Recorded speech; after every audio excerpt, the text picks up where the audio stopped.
Love to hear your thoughts on retesting non-standard maps in competitive Rocket League. Feel past are the days where pros could whine they're not reading the bounds. Think it would add a new layer of skill strategy to develop. I am not a fan of non-standard maps personally. I know some people are, and I know that there's good arguments for them, such as variety for viewers, variety for players, maybe a implementation of a pick ban phase to give more strategy outside of the game itself. But for me personally, I don't really view Rocket League as a video game. I don't look at it as a game that needs a pick ban phase like a MOBA. I don't see it as a arena game or a shooter where you need different maps that are all shaped differently. It's just a sport. You don't see basketball on different shaped maps or courts. You don't see football, aka soccer, on different shaped pitches. And I really do think Rocket League is like those sports more than a game. It plays more like a sport than a game to me. And I think that there's no need for this. It's a beautiful game. It's purely physics based and purely based on execution of every minute detail, and I don't see the need for non-standard maps. My thing that I would want to see included, and I've said this many times, is 1v1 and 2v2 in pro play. I want to see pro 1s, pro 2s more. I think pro 3s, especially in RLCS Season X, is oversaturated between the grid and all the regionals and the majors and everything, and a few other side tournaments that other TOs are running. I think 3v3 is massively oversaturated. If instead of the grid you had a little 2v2 division with 2v2 crew battles like I streamed tonight, that would allow pro teams to play twos without picking up any additional players in the roster, without having to bench anybody, without having to remove somebody. It would be a 3-player 2v2 thing. And you could even do the same thing for 1v1. You could do crew battle 1v1s with teams who want to play 1v1 signing up with their 3v3 team. Maybe teams would pick up 1v1 specialists as well as a fourth, as sub. Imagine if you had a sub who's a 1 specialist, you bring him in for the 1s and the 2s tournaments. Like, that's for me where the variety should come from 1v1 and 2v2. Because 2v2 is the most popular game mode in Rocket League to play, so the fact that there's no big tournaments on it really surprises me. Like, the audience for it is definitely there. I just think that nobody's brave enough to do it. All the TOs are just doing 3s because, I don't know why. I don't know why every tournament organizer comes out. I kind of do. They do it because they want the big names to sign up. They want the NRGs to sign up. They want the Vitalities to sign up for their tournament. And they're worried that if they don't do a 3s tournament, then NRG and Vitality aren't going to sign up. It's going to be harder to persuade them to play. But the scenes kind of create themselves. I think I've shown, and everyone who's helped me with Saltmine and Smug, I've shown that there's a fan base for completely different players than the 3s world.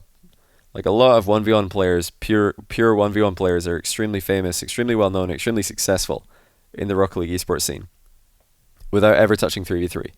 So the fan base is there. The interest is there. We just need tournament organizers to be brave and stop running cookie cutter 3s tournaments, because there's enough of those already. Wouldn't work though, because sports are team oriented. I don't see what you mean by that. 1v1 wouldn't bring as much attention on a national level. I completely disagree again. I've streamed international 1v1s before myself, so you can go look at my international 1v1 crew battles that I've streamed if you want to see examples of it. I'm not sure if you're familiar with the Davis Cup in tennis, but it's like an international team-based tennis tournament where you have 1v1s and 2v2s incorporated together in a best-of format. So it can be done. It is done in real sports, and it would work in Rocket League as well. But yeah, I've got several international 1v1 team 1v1 videos on YouTube. If you want to go check them out, you'll see how it works. You just you could do 3 1v1 players from Saudi Arabia, 3 1v1 players from Netherlands, and they do a crew battle. Boom, there you go. It's Netherlands versus KSA 1v1. You could do NRG versus Vitality 1v1. Oh, who are NRG going to field first? They've put Garrett G out there. Who have Vitality put out? They've put out K-Dop. That's Garrett G versus K-Dop. And then everybody has to win once. I think that's for me the the type of crew battle that I'm leaning towards more and more, the more I think about it, I think that having everybody on your team or every combination of players in your team, if it's 2v2, it would be every combo. If it's 1v1, it's every player. Everybody needs to win once. That's like a pretty cool way to do it. LeBron's James, thanks for the 3-month tier 1. Welcome back to the channel. I really appreciate that, man. Asuma44, thanks for the 2-month tier 1 as well. Welcome back to you. But yeah, any other questions? New viewers are more inclined to root for a team rather than individuals. Well, I'm not sure where you get that from, because I think that's probably false. I say probably because I also have no evidence to support what I'm saying here. But I'm just guessing that I think people are probably fans of players more than teams, as evidenced from the fact that Cloud9 used to be the most popular team in North America. Squishy joined NRG, and NRG are the most popular team in North America. You think that if Cloud9 were still in Rocket League, they'd still be the most popular team in NA? I don't think so. I think NRG would be the most popular team by far, because it was Squishy who had most of the fans, not Gimmick and Torment. And that's no shade at Gimmick and Torment. I'm sure that they would agree. It's just the way that things are. The big content creators have way more fans than pro teams. There's way more fans of Musty than there are of NRG, even. Way more fans of like Musty than there are of like, I don't know, BDS, for example. Like it's the players who actually get more fans than orgs and teams. Orgs and teams have their place, and they do a lot of good in the Rocket League scene. But players are the ones with fans, for the most part. And yeah, you're allowed to like orgs. I'm not saying you're not allowed to like orgs. I'm just saying that the evidence has shown that players, the popular players and whatever team they happen to be on, have always been the most popular teams. It's never mattered, like, you know, if a team loses their most popular player, they're not the most popular team anymore. It's just how it is.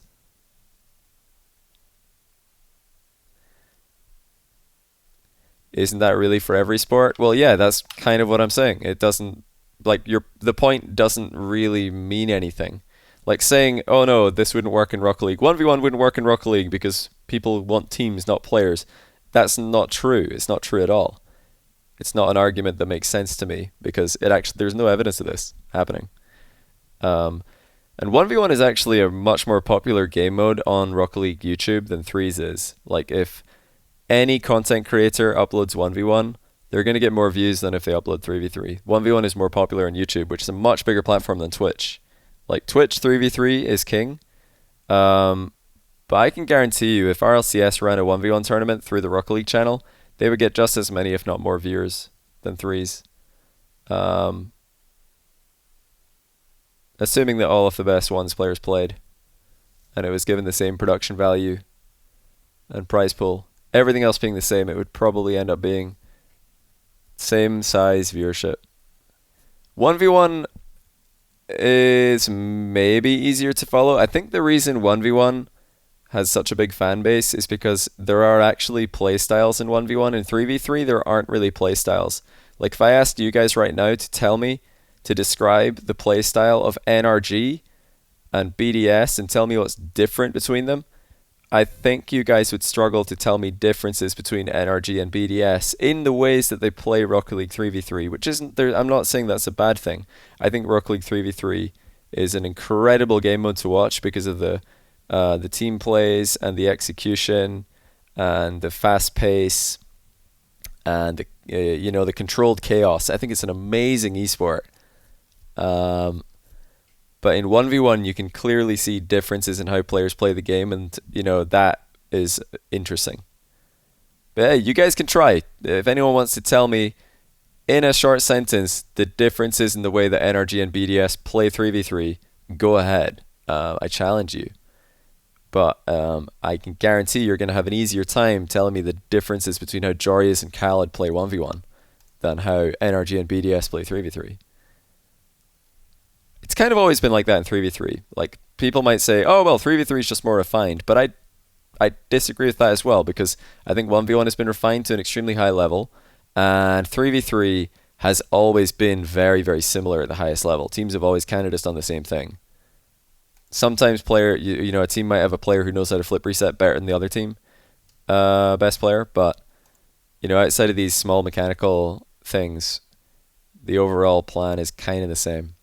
For the record, I think 1v1 and 3v3 are both awesome. I think both of them are awesome game modes. I love watching both of them. But yeah, right now I think that Rocket League is oversaturated in 3v3. I think there's too much 3v3. And if Rocket League wants to continue growing Rocket League esports, my best advice would be to have a 1v1 portion of RLCS and a 2v2 portion of RLCS. And then boom, you've got variety, freshness. It would be a good time. The sponsors come from traditional sports who don't really have different modes. I mean, have you seen tennis before? Are you familiar with tennis? You familiar with track running? Like there's different modes in track running. There's lots of, Usain Bolt, the most popular track runner of all time. He runs 100 meters and 200 meters. I think those both qualify as different modes. Yet rugby 15s and 7s. Not really a sport. Not really a team sport. What, 100-meter relay? Is that not a team sport? It is a team sport if you ask me. Tennis, 2v2 tennis, doubles. That's a team sport. There's no debate there. It is literally a team sport. There's many examples of this in the real world, and I think that argument really doesn't have any weight. Saying oh no, a 1v1 tournament in RLCS, it wouldn't succeed because sponsors wouldn't be interested. I'm well, what do you think sponsors are interested in? Sponsors don't give a monkeys how many players are playing. All they care about is concurrent viewership and demographic. That's it. That's literally all that sponsors care about. Well, and also brand integration. They wouldn't want to have their label tied to something that doesn't fit their brand. So yeah, besides brand integration, concurrent viewership, and demographic, sponsors don't care. They're not even going to look. I bet there's sponsors for Rocket League tournaments that I don't even know how many players a Rocket League team has in esports. It doesn't matter. I think most of the arguments I'm seeing against 1v1 and 2v2 in RLCS, for me, they just look like the kind of arguments that are grasping at straws. Tennis and track running don't have a big audience? Are you joking? Tennis has a huge audience. I feel like tennis is bigger than basketball, isn't it? But they're both huge. I think it's probably around about the same. I think tennis is a massive audience. Tennis players are so rich. Tennis players get so much money. I think, tennis is absolutely gigantic. It is a massive sport worldwide. I know, I'm not even just dissing. I'm not even throwing shade at Americans here. But in America, what you see on television is not a good example of sports worldwide. Because I saw a really interesting video recently. It was NBC's coverage of the Olympics gymnastics, and it showed what the American coverage was. Essentially, they were just showing the American athletes on TV, and that was it. And right behind them, right off screen, if they just turned the camera around, they would have seen the gold medal performance in one of the other events from a different country's person. But they just didn't even show it. They just showed the Americans. I think the American coverage is very biased to American athletes, and they don't really show other countries at all. And they don't really show other countries' sports at all either. Tennis is number 4 worldwide. Popularity by fan count. What's number 1? Well, football is obviously number 1. But what's number 2? Maybe American football and basketball are up there. I feel like rugby is going to be up there as well. Cricket is number 2. Wow, there you go. What's number 3 then? How do you find this out? Most popular sports in the world. Hockey, ice and field is number 3. Estimated global following, football, aka soccer, 4 billion. Cricket, 2.5 billion. So you got to remember it's huge in India, where there's 1 billion people. Hockey, ice and field, 2 billion. Tennis, 1 billion. And then let's see, what's number 5? Does basketball make number 5? Volleyball, 900 million. Table tennis, 875 million. Then we have basketball, number 7 at 825 million. So yeah, basketball doesn't crack top 6. It's almost there. It's still a huge sport. Like, basketball is massive. 825 million. It's a lot of people. Everybody knows basketball. But table tennis, which is a 1v1 and a 2v2 game mode, 2v2 sport. Volleyball, which I see played. Doesn't volleyball get played like 1v1, 5v5, 3v3? I think volleyball might be the best example of this, of different sized teams being totally popular in professional play. I think cricket, you have different sized teams. Tennis, you definitely do. Hockey, you do as well. You get hockey 5s, hockey 7s. There's lots of different sized teams. Football, you have, like, obviously football 11-a-side is the only thing that's really popular at the very biggest level. But everybody knows 5-a-side football. Everybody knows 7-a-side football. Like, you can play these games at different numbers. And you're not telling me that if Real Madrid and Barcelona were playing 5v5, you wouldn't watch. Don't even start. Like, the football's super corrupt. There's no way that the big football leagues would let that happen. But there's no way if Real Madrid played Barca in five-a-side football, everyone would watch this. They'd be like, oh my goodness, I want to know who wins 5v5. You take out all the rubbish players, who's going to win? Of course you're going to watch. Like, saying, oh no, nobody does, no examples of this is crazy. There are examples of lots of different team sizes being used in lots of different sports and them being popular.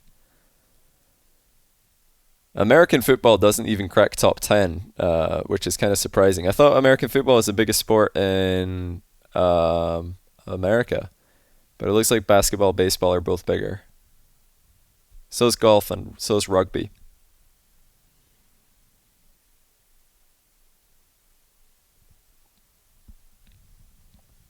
I just picking the two popular teams.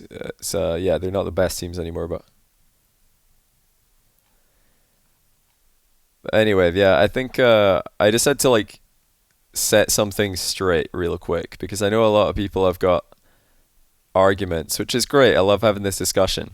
And everybody who's disagreeing with me, you're welcome to disagree with me. I love talking to you guys about this. You're still allowed to disagree. It's fine. I don't mind. Yeah, I think overall, I haven't seen any convincing arguments for why 1v1 and 2v2 wouldn't be good in RLCS coming from Twitch chat today. I've seen interesting arguments, but I haven't seen any convincing ones. Hey, Dead Monster, congrats on the sweep today. Thanks for the 4-month tier 1, man. Bring back fusion format and nationalities versus nationalities is going to be lit. That's true, actually. It would be pretty sick. Get Dead Monster, Arju Coxer back on the field. And Stormbringer, thanks for the brand new Prime. Welcome to the channel.